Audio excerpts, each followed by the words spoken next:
কৃষ্ণ জয় গুৰু শংকৰ সমস্ত জনৰ শ্ৰীচৰণত ভক্তিপূৰ্ণ সেৱা জনোৱা হৈছে। আমি সমস্তৰে শ্ৰীচৰণ কমলত ভক্তিপূৰ্ণ সেৱা জনালো। আজি চমু ভিডিঅ' এটা আপোনালোকৰ মাজত প্ৰস্তুত কৰি উলিয়াইছোঁ। আজি গৃহতে আছিলোঁ আৰু এটা বিষয়, এটা সুন্দৰ বিষয় লৈ আপোনালোকৰ মাজত আছোঁ। 10 মিনিট সময় আপোনালোক ভিডিঅ'টো শেষলৈ চাব, আমি এই কামনা কৰিছোঁ। আজি এটা বিষয়, বৰ গুৰুত্বপূৰ্ণ বিষয়।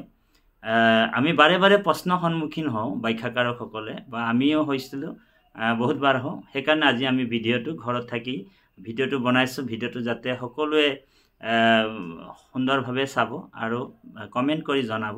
খালি ভিডিঅ'টো বিতৰ্ক নকৰিব। কিবা প্ৰশ্ন থাকিলে সুধিব। আমি আমাৰ নিজৰ মোবাইল নম্বৰটো ভিডিঅ'ৰ তলত আমি দি দিম। কৃষ্ণ বিষয়টো হৈছে বৰ গুৰুত্বপূৰ্ণ বিষয়, সেন্দুৰ বা সিন্দুৰ। আজি আমি হিন্দুৰ ভাৰতীয় নাৰী মানে বা হিন্দু ধৰ্মৰ যিসকল মহিলা হয়, পত্নী হয়, মানে স্বামীয়ে সেন্দুৰ কিয় মানে পৰিধান কৰায় বা সেন্দুৰ কিয় দান দিয়ে, মানে মূৰৰ শিৰত সেন্দুৰ কিয় লয়, এইটোৰ ওপৰতে শাস্ত্ৰসন্মত, বিজ্ঞানসন্মত আৰু তাত্ত্বিক অৰ্থ কি, ইয়াৰ ওপৰত অকণমান আলোচনা কৰিম। ইয়াতে সংস্কৃত শ্লোকত কৈছে, সিন্দুৰম শুভনম ৰক্তম সৌভাগ্যম সুখবৰ্ধনম সুভদ্ৰম কামদম চৈব সিন্দুৰো প্ৰতি গৃহাত্মনম।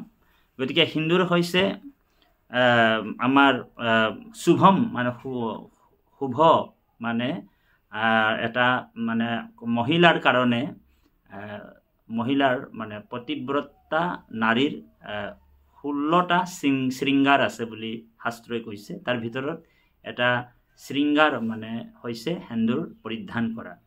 গতিকে শাস্ত্ৰৰ নিয়ম নীতিবিলাক আছে হিন্দু ধৰ্মত, সেইটো শাস্ত্ৰসন্মতভাৱে আছে। গতিকে আমি এই সংস্কৃত শ্লোকটো পাইছিলোঁ এজেগাত, আমি আপোনালোকৰ মাজত এইটো প্ৰকাশ কৰা হৈছে।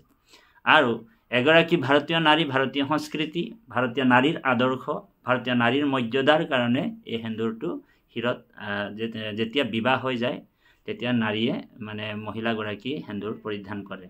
আৰু এইটো শাস্ত্ৰসন্মতভাৱে কৈছে যে নাৰীয়ে যেতিয়া সেন্দুৰ ইয়াত পৰিধান কৰে, এই শিৰত বোলে পাৰ্বতীৰ নিবাস আৰু লক্ষ্মীৰো নিবাস বুলি কৈছে।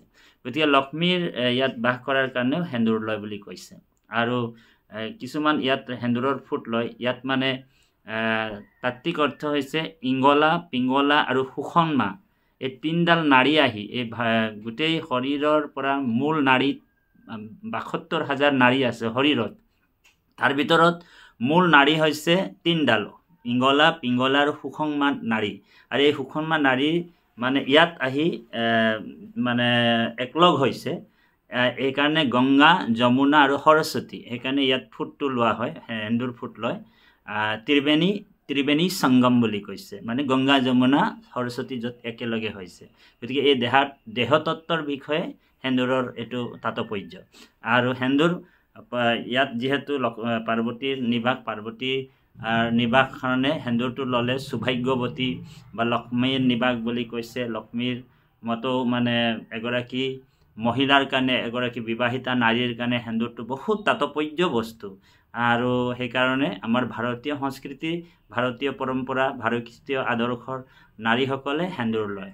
আৰু সেন্দুৰ যদি বোলে সম্পূৰ্ণৰূপে ভালকৈ যদি নাৰীয়ে এই দুইটা পাৰ এনেকা কৰি যদি শিৰত এনেকা পৰিধান কৰিব পাৰে, ল'ব পাৰে, তেতিয়া স্বামীৰ অকাল মৃত্যু নহয় বুলি কৈছে। অকাল বিয়োগ নহয়, অকাল মৃত্যু নহয়। গতিকে সেই সেন্দুৰৰ মহত্বটো বহুতেই বেছি। সেইকাৰণে আজিকালি নাৰীয়ে অকণমানকৈ ফুট এটা লৈ থৈ সেন্দুৰ, মানে এইটো নিজৰ ব্যক্তিগত মানে কথা, তাত আমি বিতৰ্ক কৰিব নাযাওঁ। কিছুমানে আকৌ দীঘলকৈ লয়, তাৰমানে স্বামীজনৰ আয়ুটো বৃদ্ধি। এইটো ৰামায়ণতো আছে। ৰামায়ণত এবাৰ কি হ'ল, বৰ সুন্দৰ এটা কাহিনী আছে। ৰামায়ণত অৱশ্যে এইটো সংস্কৃত শ্লোকত এইটো অৱশ্যে পোৱা মই দেখা নাই। মই ৰামায়ণখন পঢ়িছোঁ, কিন্তু সংস্কৃত শ্লোকত এনেকুৱা কথা কথিত হ'ব পাৰে, বা শ্ৰুতি হিচাপেও কিছুমান কথা আমি পোৱা যায়।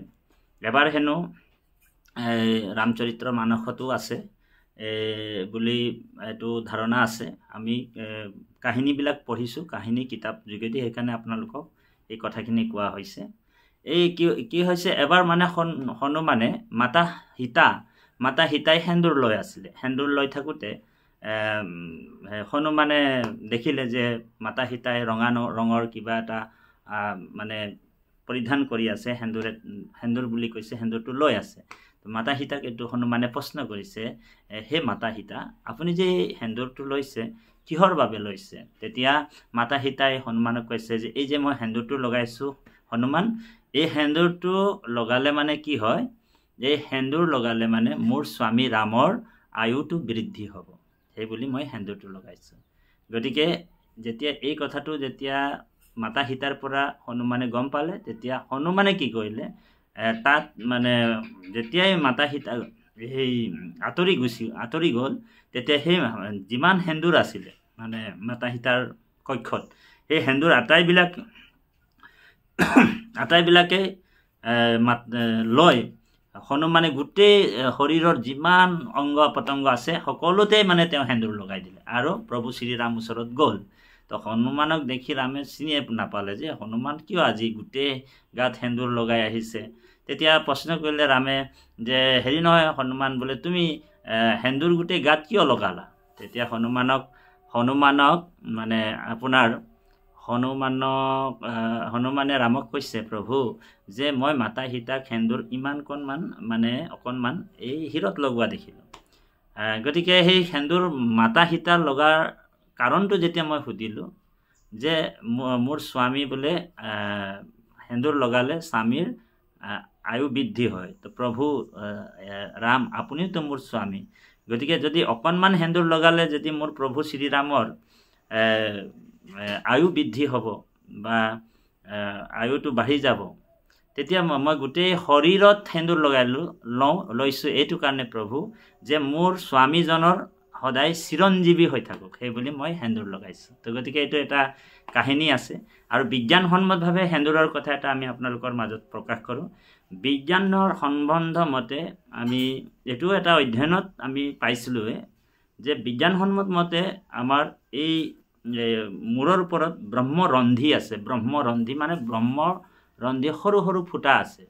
আৰু সেন্দুৰত এটা মানে কিবা পাৰা ধাতু এটা আছে। সেই ধাতুটো মানে যদি সেন্দুৰত আছে, সেইকাৰণে যেতিয়া এগৰাকী বিবাহিতা নাৰী বিয়া হৈ গুচি যায়, তাৰ মানে বহুত মানে কাম কাজ গোটেই চম্ভালিব লাগিব, বহুত কষ্ট, মানে ল'ৰা ছোৱালী মানে আদি কৰি গোটেই ঘৰখন চম্ভালাৰ দায়িত্ব। আৰু তেওঁ মানসিকতাত ভুগি থাকে, কিছুমান মানে দায়িত্বত তেওঁ আহি যায় বহুতখিনি। গতিকে যদি চাইণ্টিফিক মতে এইটো বস্তুটো পোৱা যায়, যদি সেন্দুৰ তেওঁ লগায় প্ৰত্যেক দিনে, তেতিয়া সেই মানে যি মানসিক তনাৱ বা মানসিক যেতিয়া মানে পৰিস্থিতিত হ'ব পাৰে, তেওঁৰ স্বাস্থ্যটো ভালে কুশলে থাকে। স্বাস্থ্যসন্মতভাৱে নাৰীগৰাকীৰ কাৰণে সেন্দুৰটো অতি উত্তম বস্তু, সেইকাৰণে সেন্দুৰ পৰিধান কৰে। গতিকে এই সেন্দুৰটো সেইকাৰণে বহুতে লগায়, কাৰণ ইয়াত মানে সেন্দুৰ আৰু কিছুমানে আকৌ এইটো বিতৰ্ক কৰিব যায়। বিতৰ্কটো বৰ্তমান ভাৰতবৰ্ষত বিতৰ্ক কৰা বহুতেই জেগাত দেখা যায়। কিছুমানে আকৌ ব্ৰত কৰি লয় যে মই সেন্দুৰ, কিছুমান বিয়া মানে স্বামীজন যদি বিয়োগ হয় তাৰপিছতো সেন্দুৰ লগোৱা আমি দেখা পোৱা যায়। তো গতিকে এইটো নিজৰ ব্যক্তিগত কথা। কোনোবাই সেন্দুৰ মানে স্বামী থাকোঁতেও লগায়, স্বামী বিয়োগ হৈ গ'লেও স্বামীৰ স্মৰণত তেওঁ লগাব পাৰে, সেইটো নিজৰ ব্যক্তিগত কথা। আৰু কিছুমানে দৃঢ় সংকল্প লয় যে যেনেকৈ ভীষ্মই দৃঢ় সংকল্প কৰিছিলে, মই আজীৱন মই বিয়াই নাপাতোঁ, মই বিয়া নাপাতোঁ বুলি তেওঁ দৃঢ় সংকল্প লৈছিলে। ভীষ্মৰ আন এটা নাম আছিলে দেৱব্ৰত। তেওঁ ভীষণ প্ৰতিজ্ঞা কৰিলে পিতৃৰ আগত যে মই আজীৱন মই এনেকুৱাই থাকিম, ব্ৰহ্মচৰ্য ব্ৰত ৰাখিম, কেতিয়াও মই বিবাহ নহওঁ বুলি তেওঁ শপত ল'লে। ঠিক কোনোবাই কাৰোবাৰ প্ৰতিজ্ঞা থাকিব পাৰে যে মোৰ স্বামী বিয়োগ হৈছে, মই প্ৰতিজ্ঞা কৰিছোঁ যাতে মই সেই সেন্দুৰটো বা স্বামীজনো নিজৰ ভগৱান হয়, স্বামী ভগৱান হয়, গতিকে ভগৱান স্বামীৰ আজ্ঞাও হ'ব পাৰে যে মই সেন্দুৰটো তুমি কিন্তু মই মৰিলেও তুমি সেন্দুৰটো মচি নিদিবা, এনেকুৱা কিছুমান আজ্ঞা। স্বামীৰ আজ্ঞাটো ভগৱানৰ আজ্ঞা, একেটাই কথা। গতিকে সেই মতত কোনোবা সেন্দুৰটো মানে পৰিধান কৰিয়ে থাকে। গতিকে তাত আৰু আমি বিতৰ্ক কৰিব যাব নালাগে। সেইমতে আমি স্বামী ভগৱান আৰু স্বামীৰ আয়ু বৃদ্ধিৰ কাৰণে আমি সেন্দুৰটো, সেইকাৰণে সেন্দুৰটো এতিয়া বহুতে নাৰীসকলে এটা বিতৰ্ক কৰে প্ৰায় যে আমাৰ মহিলাসকলৰ প্ৰতীক, সন্মানৰ প্ৰতীক, মহিলাসকলৰ এইটো আদৰ্শ, বিয়া পতাৰ পিছত মোৰ চিন বোলে, এইটো চিন হিচাপে মহিলাসকলে সেন্দুৰ লয়। আৰু মহিলাসকলে দেখিলেই গম পাব যে সেন্দুৰ লোৱা দেখিলেই মানে সমাজে গম পাব যে এগৰাকী মানে বিবাহিতা নাৰী। কিন্তু নাৰীসকলে প্ৰশ্ন কৰে যে যদি আমাৰ কাৰণে সেন্দুৰটো আমাক দিছে বা বিভিন্ন অলংকাৰ আমাক মংগলসূত্ৰ দিছে, কিবা দিছে, কিন্তু আমাৰ পুৰুষসকলে কিয় নলয়? একো দেখোন তেওঁলোকৰতো কিবা এটা প্ৰতীক হ'ব লাগে যে মই বিবাহিতা পুৰুষ বুলি। তো এই কথাটো এটা তেওঁলোকে মানে কিছুমান জেগাত মই বিতৰ্ক দেখিছোঁ, বহুত ভিডিঅ'টো আছে। গতিকে এইটো এটা মানে বিতৰ্কত সোমাবলৈ আমিও নাই, কাৰণ যাৰো যেন মতি কৰৈ, মানে যাৰ যেনেকৈ মতি যিটো সেইটো কৰক। কিন্তু আমাৰ মতে আমাৰ সেন্দুৰৰ এগৰাকী নাৰীৰ ধৈৰ্যৰ প্ৰতীক, সাহসৰ প্ৰতীক আৰু ধৰ্মৰ প্ৰতীক। আমাৰ হিন্দু সনাতন সংস্কৃতিৰ এইটো এটা প্ৰতীক। গতিকে আমি সেন্দুৰ লোৱাটো অপৰাধ নহয়। আৰু আমি বেলেগৰ কথা ক'ব নোৱাৰোঁ, কাৰোবাৰ প্ৰতিজ্ঞা হ'ব পাৰে বা কোনোবা হেৰিৰ হ'ব পাৰে। গতিকে এই চমু ভিডিঅ'টো যিখিনি আমি জানিলোঁ সেইখিনি আমি আপোনালোকৰ মাজত প্ৰকাশ কৰিছোঁ।